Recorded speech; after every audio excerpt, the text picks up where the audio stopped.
Republic of Ghana, ex-Commander-in-Chief of the Ghana Armed Forces, His Excellency John Dramani Mahama, to deliver the 68th Independence Anniversary Address. Thank you. Kindly be seated. Thank you. Your Excellency, the Vice President of the Republic of Ghana, Professor Jane Nana Opoku-Agyeman, the Right Honorable Speaker of Parliament, Your Ladyship, the Chief Justice, Your Excellency, Chairman of the Council of State and members of the Council of State, Your Excellency, President John Agyekum Kufuor, former President of the Republic of Ghana, Your Excellency,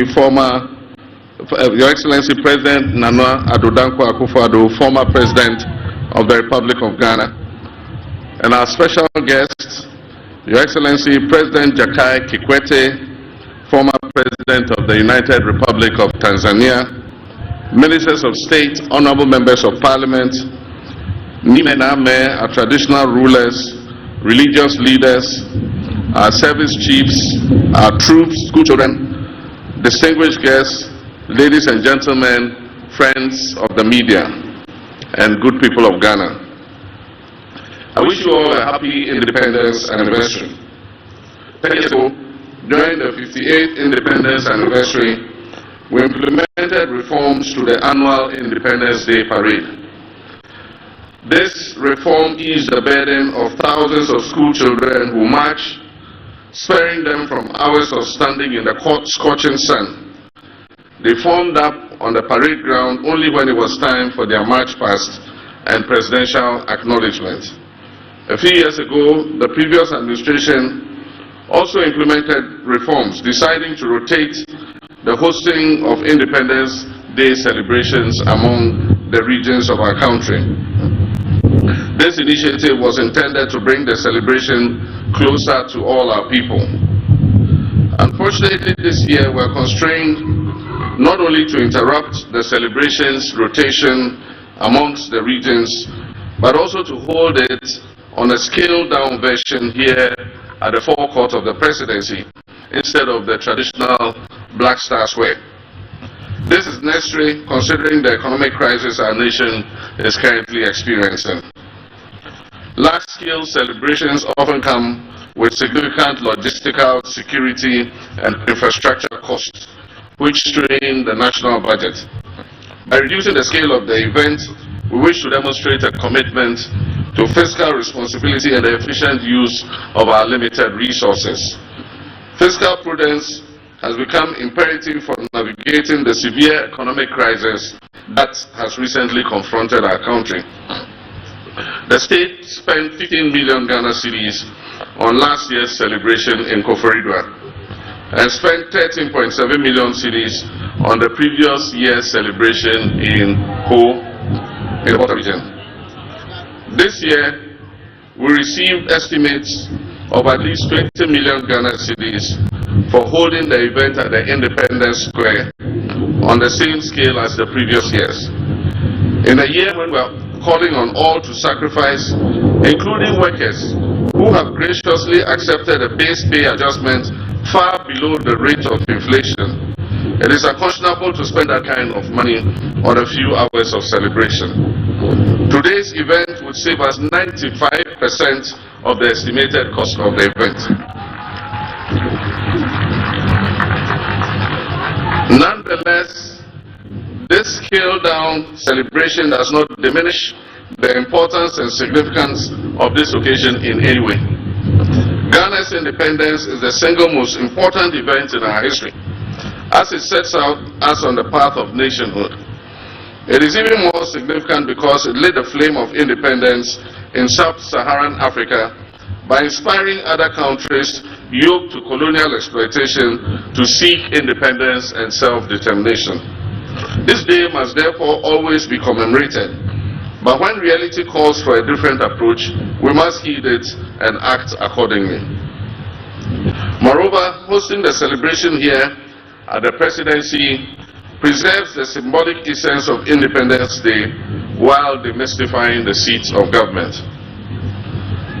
Fellow compatriots, Independence Day celebrations serve as an opportunity for us to remember our nation's struggle for freedom and to honor the sacrifices of our forebears who led that struggle for self-rule.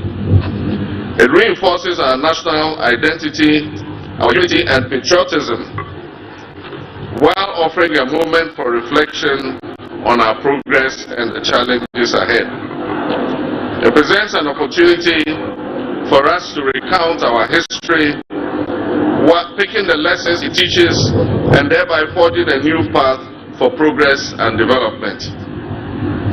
Osajifo Dr. Kwame Nkrumah, the founder of our nation, envisioned an industrialized, self-reliant Ghana, whose citizens have the highest standard of economic life and the greatest sense of self-esteem rooted in patriotism and Pan-African unity. But on February 24, 1966, a joint military and police coup d'etat shattered that dream, plunging Ghana into decades of instability and military takeovers. The verdict of history is now loud and clear. Declassified documents from the United States archives reveal that this was a coup inspired and engineered by the CIA. This remains the most regrettable and darkest moment in our nation's history. That moment sparked a series of historical events that have set us back and significantly delayed our attainment of the objectives of nationhood. We have had moments of triumph and moments of anguish. We have now blossomed into a fully fledged democracy with a healthy culture of peaceful power transfers. We must, however, remind ourselves that democratic participation transcends just the act of voting. It is fundamentally about accountability and the security needed to demand it. It is about safeguarding the people's freedoms and rights and fulfilling the promises of socio-economic prosperity enshrined in our founding document. Our history is complex, marked by struggle, resilience, and renewal. But through it all, one truth stands firm. The unbreakable will of the Ghanaian people has ensured that no matter the twists and turns, our democratic spirit endures and our destiny remains in our own hands. While we reflect on our journey, we must also review our standing today. We must assess our economic outlook, education and human resource development, natural resource management, national security, and our governance arrangements. It is essential for us to conduct a thorough review of our healthcare system, agriculture and food security, infrastructure and urban development, and the role of science, technology, and innovation. In this era of green transition, we must recognize our unique circumstance, that is a nation rich in natural resources, yet vulnerable to climate change, and we must chart a path that balances sustainability with economic growth. 18 years ago, as we marked our Golden Jubilee, 50 years of independence, we celebrated offshore gas and oil and gas discovery. It was a moment of great economic transformation and attracting significant investments into Ghana's petroleum sector. However, it left us reeling from serious challenges. This stark reality, far from dampening our spirits, must spur us on development. For if our forebears, armed with far less, did not permit their backs to be broken by repressive and exploitative colonial administration representing an imperial power, how can we, their progenies, armed with far more, despair in the face of these challenges? Rather than perpetually decrying our failures, every anniversary of our independence must present an opportunity for us to account for the legacy we are building for our next generation. We of this generation are merely custodians of this country and resources. They are entrusted to us to manage them wisely today for the generation of tomorrow. These independence anniversaries must therefore be a moment of reflection, not on what we have done for ourselves, but on how well we have stewarded national assets for those we will hand them over to in the future. Our story cannot be one of missed opportunities. It must be one of continued effort to achieve far more than we can boast of now. Posterity will not accept our failures or take them kindly, while safeguarding our future. Highlight our reliance on imports, on donor aid and IMF bailouts as signs of continued dependence. This reminder is repeated so often that while undeniably real, it risks becoming a cliché. Yet the entire efficacy of this reminder lies not in just repeating it, but in our willingness to take decisive action. Actions that will break the chain of dependency, not just the empty rhetoric of an Africa that is beyond aid. Proclaiming self-reliance while marching straight back to the donors, into the hands of the donor agencies, begging bowl in hand, is really meaningless for all. And to do this, we must look within and make sure that we are raising revenue domestically. This administration is working to implement the 24-hour economy program to ensure that our economy never goes to sleep.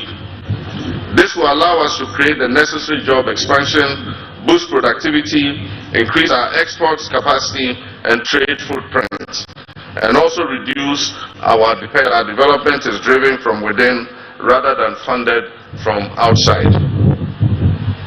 Agriculture remains our biggest opportunity to reduce import dependence. With over $2 billion spent annually on food imports, the Agriculture for Economic Transformation agenda is structured to strengthen local agribusiness and ensure food security. The Feed Ghana program will drive mass food production and stabilize food prices. At the same time, the Poultry Farm to Table initiative, otherwise referred to as Nkukong Kitinkiti program, will boost domestic poultry production and processing to directly address our 95% reliance on imported poultry products. The success of these policies depend on active citizen participation, particularly from our young people. The AgriNext program will equip 30,000 young people with land, training, and agribusiness opportunities. Farmer service centers in every district will provide access to mechanization services, quality seeds and fertilizer to boost local food production. My brothers and sisters, this is a defining moment, but policies alone, no matter how well couched and no matter how well intentioned, will not change our reality. Action will change that reality. As President, I'm taking the necessary action to create growth opportunities and enhance our economic independence. Young Ghanaians must step up to the plate, seize these opportunities, and contribute to building a self-sufficient nation. Ghana's economic future is in your hands. Fellow Ghanaians, the 1992 Constitution has provided a stable framework for governance and delivered the most extended period of constitutional democracy in our nation's history. However, like any enduring legal and political framework, it has flaws and loopholes. Recognizing the need for refinement, the late President John Evans Atta Mills initiated a constitutional review process in 2010, leading to the establishment of the Constitutional Review Commission. The previous administration of Nana Dankwa Akufo-Addo also undertook some constitutional review. Considering evolving national and global dynamics, I have constituted a new review committee to undertake a comprehensive and inclusive reassessment of our Constitution. This endeavor is essential as the strength of our democracy, the integrity of our constitutional order, and the rule of law requires continuous renewal. We must not allow weaknesses in our governance framework to fester until they threaten national stability. Instead, we must take proactive steps to reinforce the very foundation of our democracy. I therefore urge all Ghanaians to participate in this process by submitting their recommendations and memoranda to the committee. This is an opportunity to ensure that our constitutional framework truly reflects the collective aspirations of the Ghanaian people and serves as a robust instrument for national progress. My brothers and sisters, Dr. Kwame Nkrumah's of unity, not only in Ghana but on the entire African continent, when he said, and I quote, "The forces that unite us are inherently and far greater than the divisions imposed upon us." In the spirit of unity and brotherhood that this independence represents, I wish to speak directly to you, my brothers and sisters, in Boko and everywhere in our land where conflict is raging. I do not speak as president, but as your son and brother, in whose hands you have trusted a solemn duty. The people of Boko and other areas, it is time for lasting peace to prevail.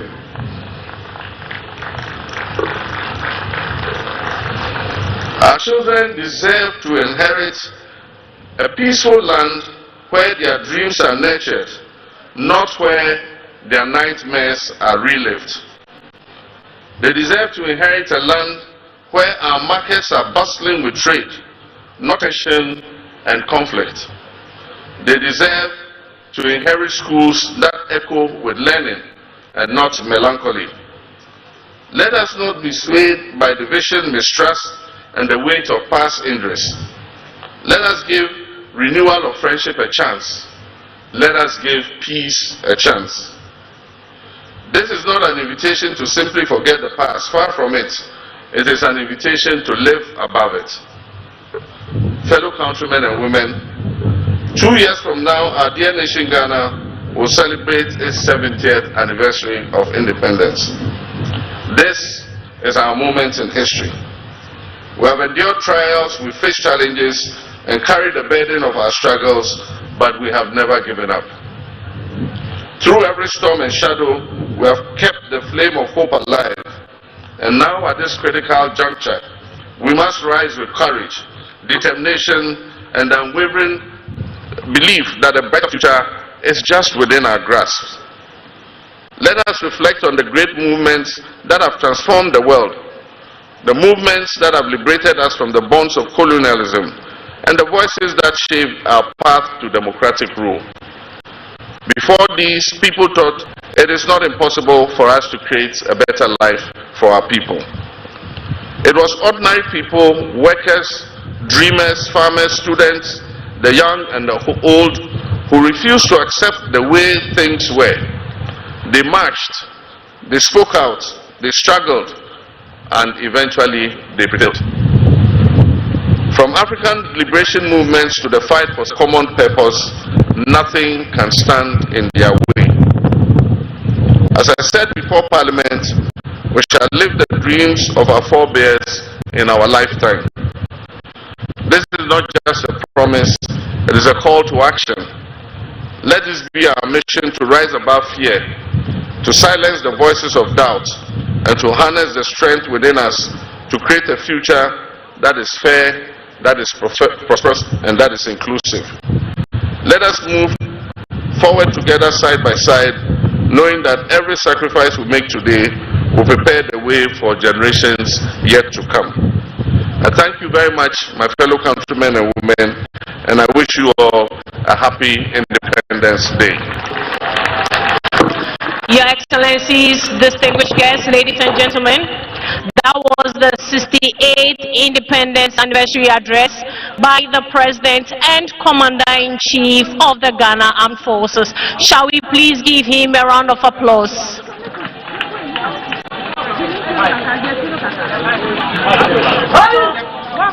Please be seated.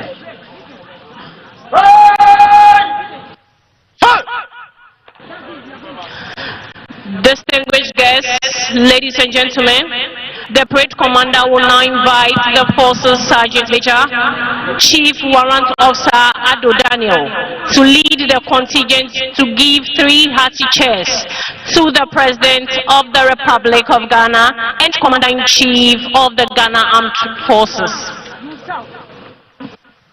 Forces Sergeant Major. Come! To the front!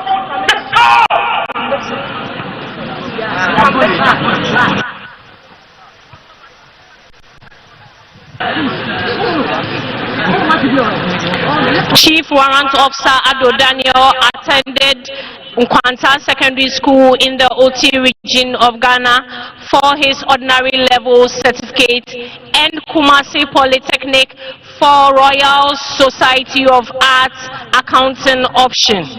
He holds a higher national diploma in accounting from the same institution.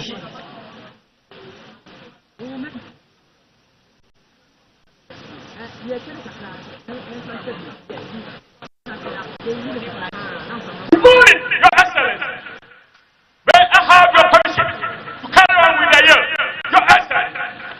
Yes, Your Excellency.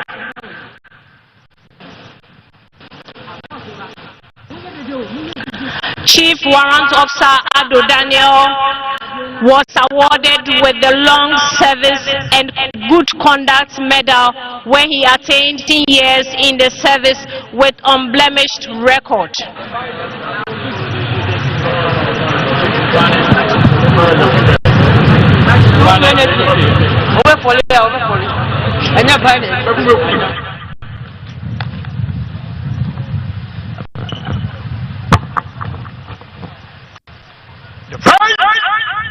Remove headdress. Remove.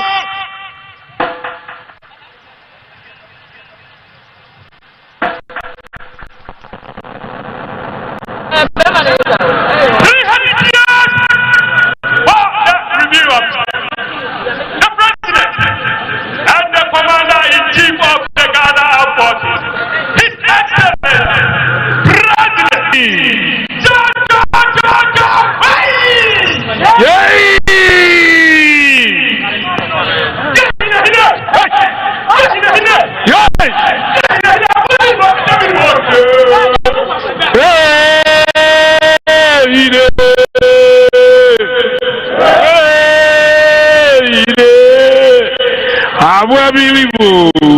Jata biribo, oh ine.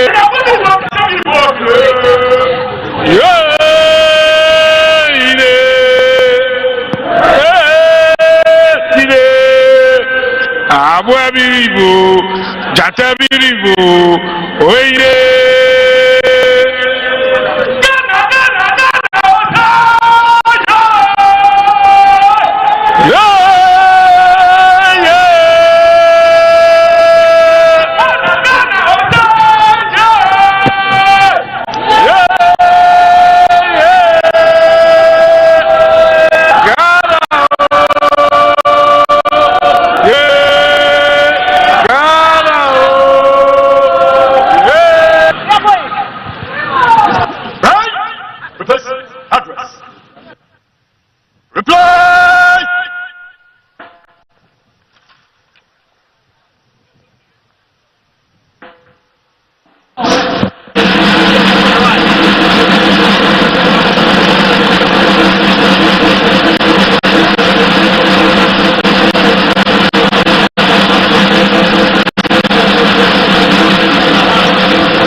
Distinguished guests, ladies and gentlemen, that was the Forces Sergeant Major, Chief Warrant Officer Ado Daniel, leading the contingent to give 3 hearty cheers to the President of the Republic and Commander-in-Chief of the Ghana Armed Forces, His Excellency John Dramani Mahama.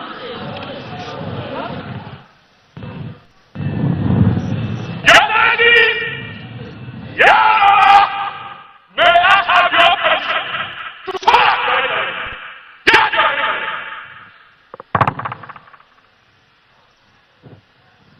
Shall we please give him a round of applause?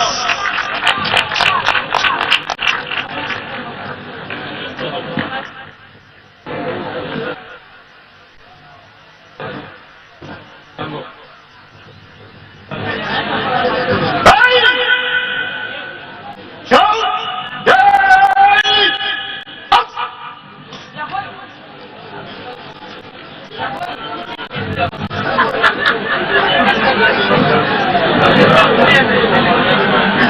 Excellencies, distinguished guests, ladies and gentlemen, the parade commander will now ask permission to march off the colors.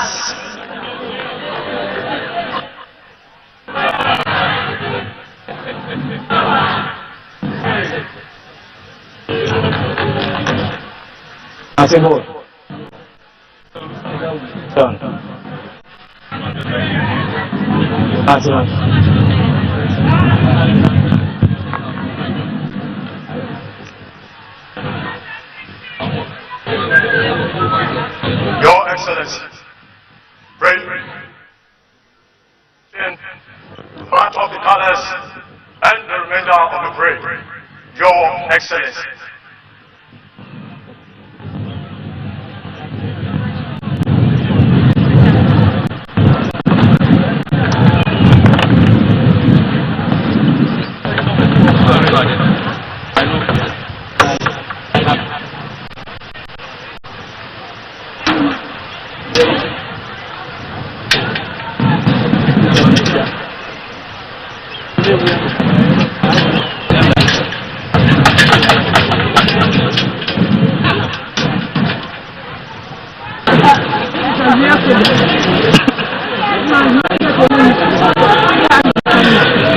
Distinguished guests, the color party will march off parade.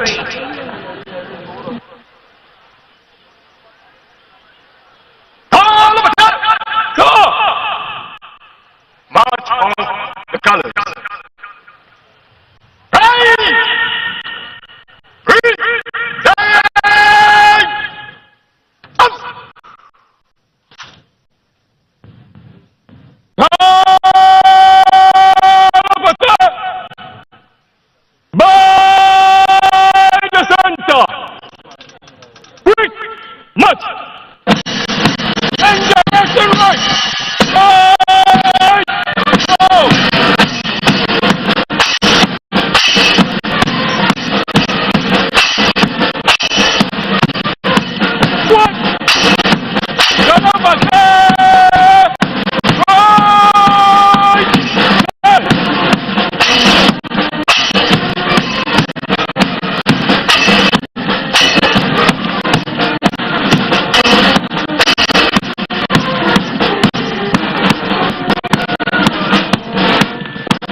Advance, left, color spots, reset,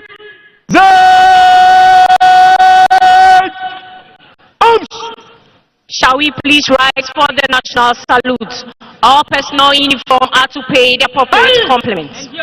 go, yay,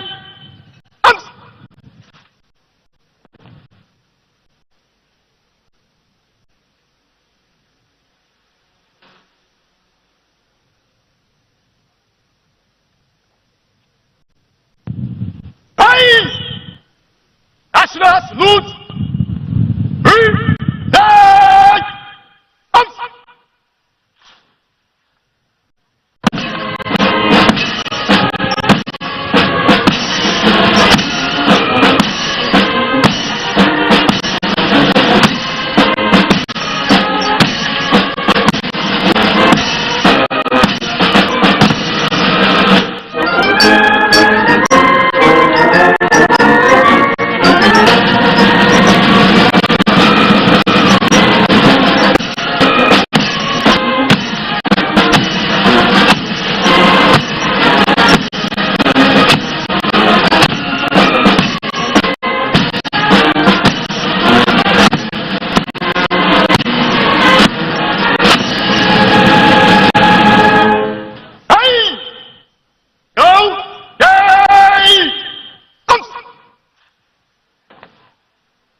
Please be seated. I humbly request that we remain seated as our dignitaries take leave of us. The President will shake hands with the chiefs and other dignitaries before he leaves.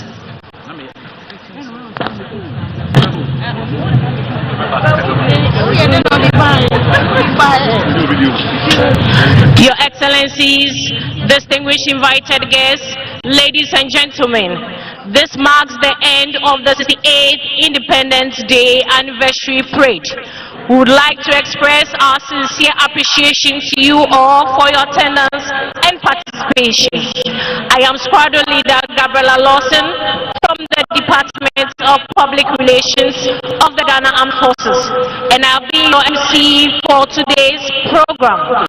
And my co-MC is Cassandra Chum Ampofo, the head of Public Relations, Ghana Education Service, and it's been an honor and humbling to be your MCs for today.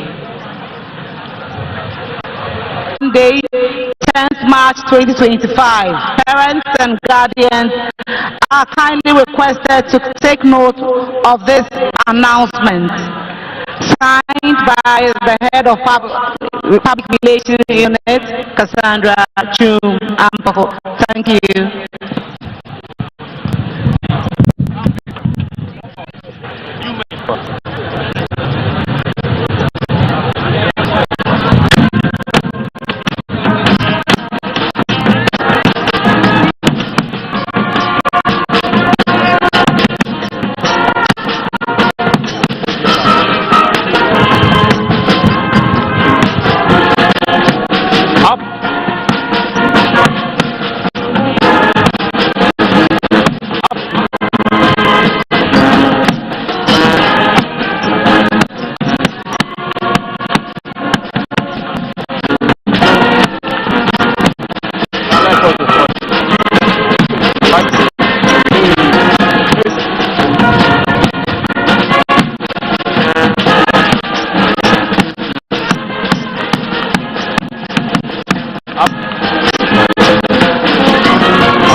seated. The parade is not over yet. Please, let's be seated. Thank you.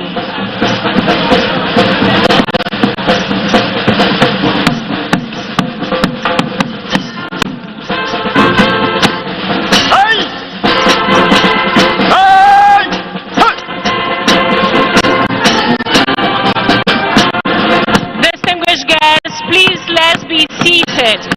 The president will depart soon.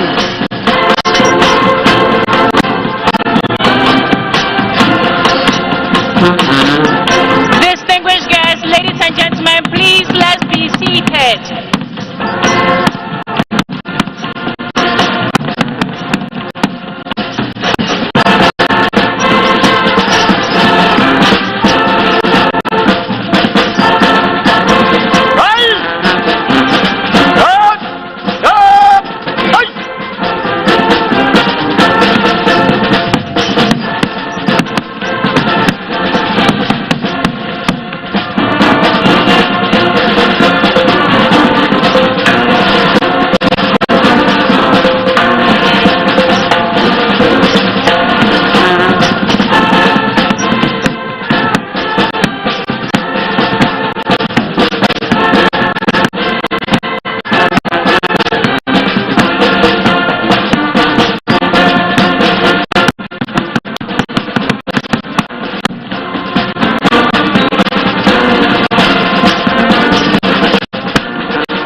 forces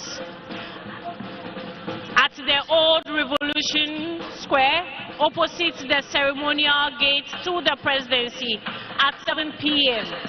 Thank you. Hey! Hey! Huh! Down! Hey! Up! Right, we'll march off in column of trees. Move! Right in column of trees. Right and left! Ha! On! Step post!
Advance!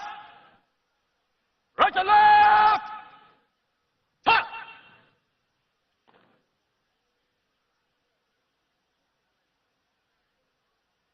Right! Off! Day! Up!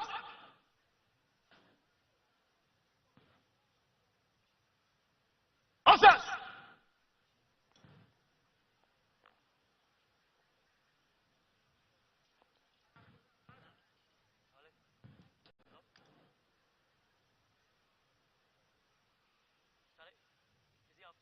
Follow!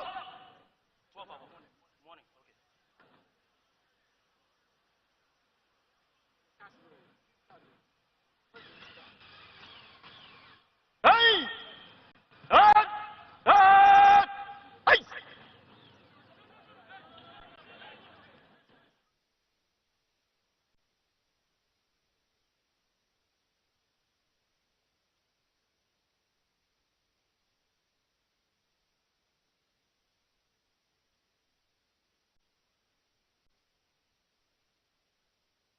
68 years ago, Ghana's independence ignited a wave of freedom across Africa. It was a moment of triumph, a bold step towards self-determination. But that was not just about breaking free.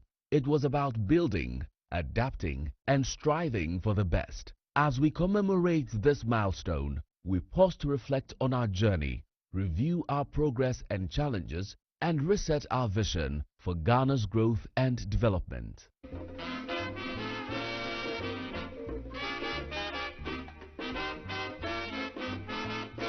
This day will never be forgotten. The 6th of March 1957, when the Gold Coast successfully get their independence ovation.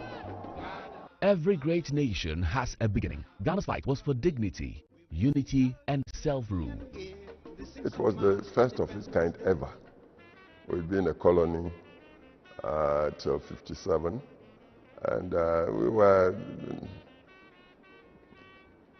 under the total guidance of the British.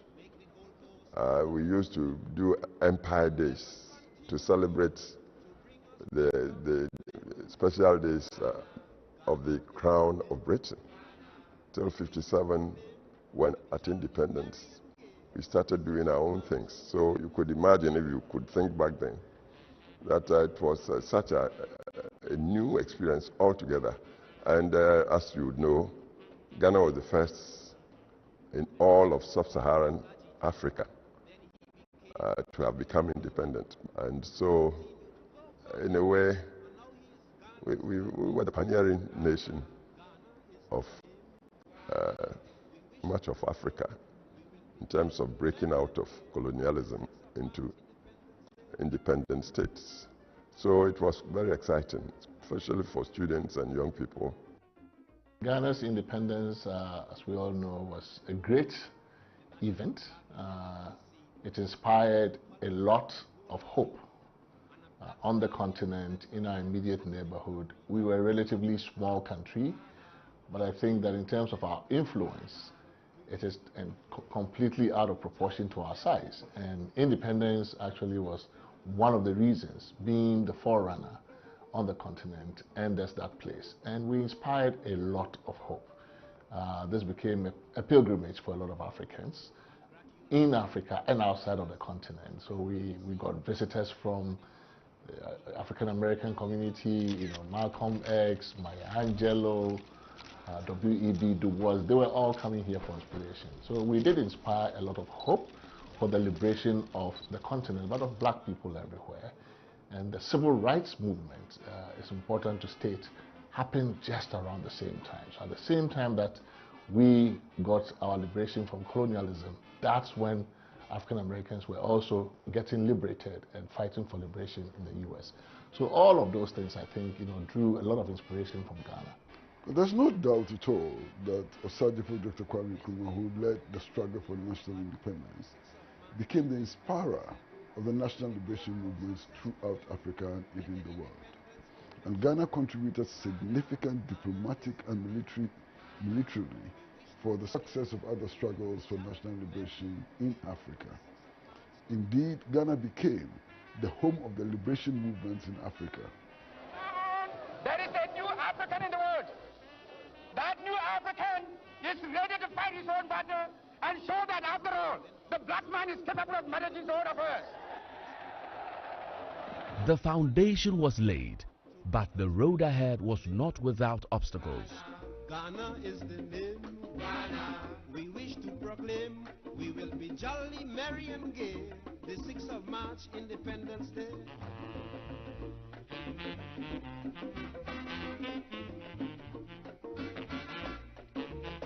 Our independence was just the beginning. The task of building a strong nation came with immense challenges: political instability, economic crisis, and social inequalities. I think we've made some progress in terms of economic development, social development. We've made some progress, but we've also had our challenges in the last 68 years or so. If you match the development, the progress that we have made to the challenges that we have had along the line, you can see that we could have done a bit better given the resources that we've had and all of that. So I want to say that we've made some progress. We've also had some challenges. The progress that we have made did not benefit Ghanaians broadly, and therefore you realize that we will say that Ghana, we've developed, we've made progress here and there, but quite we have a large number of Ghanaians who are left behind. We've been able to make some gains. Today we can say that as a democracy, we are the shining light across the sub-region, and many countries come here to learn. Our greatest challenge as a people has been how to sustain our economic development and also informing the developmental agenda of the country sustainably. 68 years, we are on pension if we were working, so we should be able to say that our education system is robust. We have issues around unemployment addressed, we have issues around service delivery addressed, we have corruption minimized to the barest, but today we cannot say that, and so we need to do a lot more. I think a lot of times people forget that it's not just your generation. So when you read history, you think, oh, The guys in the 30s, they fought a lot of things, thinking that it was just about them. They didn't know that it was a relay race. I think the best lesson of history is to know that if we don't learn from it, it will repeat itself, usually the negative one. So the lesson is to say, look, we are in 2025. In 50 years' time, a lot of us may not be here. Those who will be listening or watching this in 2075 should be able to say, these people laid a good foundation for us to get a fighting chance. So let's not forget history, but let's also remember that the future awaits. I would say that's the best lesson that independence teaches us. It is our 68th Independence Day. Like many, including myself, we tend to get impatient about the achievements we have made so far. We think we should have done much more. We should have done much better. The country should have been in a better shape. As I said, I also agree with that.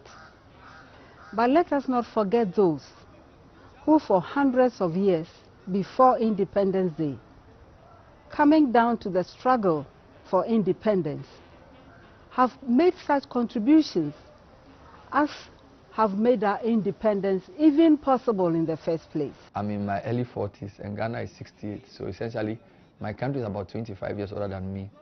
So if I met somebody who's 25 years older than me, what would I say to them? Obviously they know a lot more than I do, but I feel like there's a big opportunity for us to help this country realize its potential before it's 70. 70 is a big year. 2 years is a short time, but we've had a lot of time to work. A lot of countries we admire have run the systems run for hundreds of years. So I feel like Ghana still has a lot to do, but as a 43-year-old, citizens will make things happen because we are the ones who keep the wheel of the nation running. So we'll keep pushing and make sure the nation does better.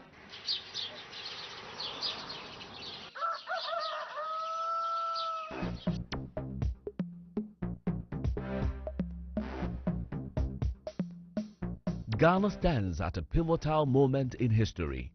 What excites, recommended and applaud. A lot of people are creating jobs.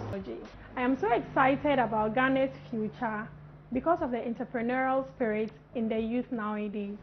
Most young people are embracing technology to do wonders, like creating businesses, humanitarian works, and a whole lot. And this gives me hope. Young people over the years have contributed effectively to the building of this nation we have called Ghana. And globally, young people have contributed their quota to national or global development. Government must be intentional about young people. Over the years, we've pretended to be paying attention to young people. A lot of things have said to have been done, but truth be told, nothing has been done. If you go back into our history, in the last 8 years, a lot of programs have been done for young people. Programs that are supposed to empower them, develop them, and create jobs for them. But within the last 8 years, unemployment has risen from 8% to almost 15%. So we've pretended to be doing something, but nothing has been done. We must be more deliberate and more intentional in doing things that will project young people onto a certain pedestal where they can contribute meaningfully. Wherever young people have been given the opportunity, they have taken their chance and have done marvelously well. And so I believe we should bring a lot more young people to that decision-making table. And we must be deliberate about it so we can push them all the way to the top. The spirit of Ghana's independence is alive in its youth. With determination, unity, and visionary leadership, Ghana is poised to achieve new heights. Going forward, it is our turn now. Let us ensure that we do things, we put things in place that allow subsequent generations to judge us better. One of the ways I suggest humbly is for us to move those in the margins, in the underserved communities, our disabled people or our differently abled people. We need to move them closer to the center, and we need to move the center closer to them. And I think that by so doing, we may have a more harmonious, equitable society. Happy Independence Day to all of us. From the struggles for our independence to the challenges of nation building, we have stood strong. As we mark 68 years of freedom, let us take the opportunity to embrace a new era, one of reflection, review, and bold steps towards resetting our country for a brighter future. Ghana's story is still being written, and the best chapters are yet to come.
Discover a place where your personal style and well-being comes together in perfect harmony.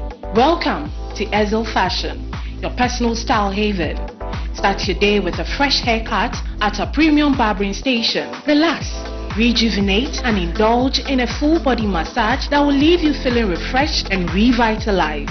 Find your fragrance match from our curated collection of luxurious perfumes. Step into culture with our stunning African dresses and accessories. Each piece tells a story of beauty, elegance, and tradition.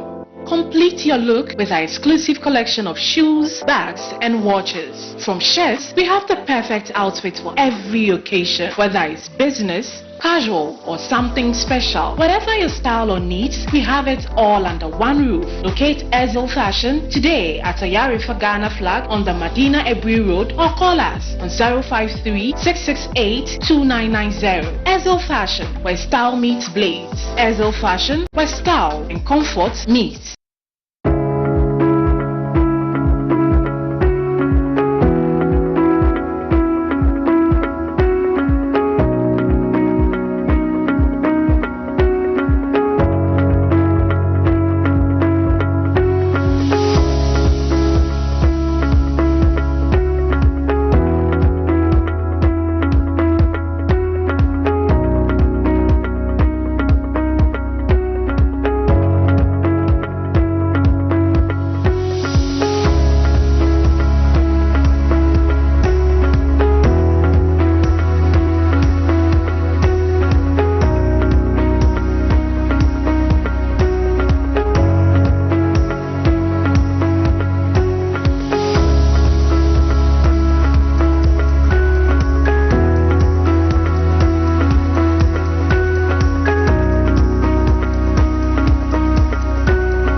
Embarrassed.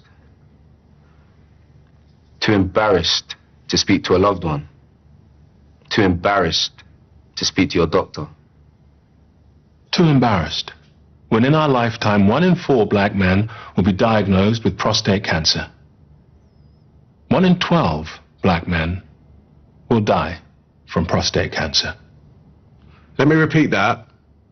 1 in 4 black men will be diagnosed with prostate cancer. 1 in 12 black men will die from prostate cancer disease. 1 in 12. That could be your dad, even your older brother, uncle, or grandfather.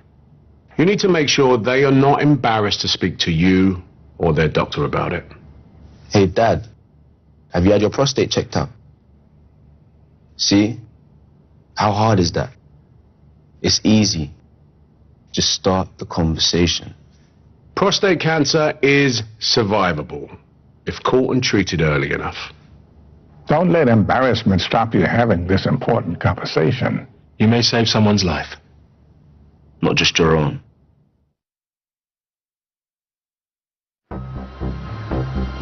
Buoyed by an effervescent start to the season, Albion travelled to Chelsea for a Carabao Cup tie featuring some familiar faces, who almost provided a route to the next round.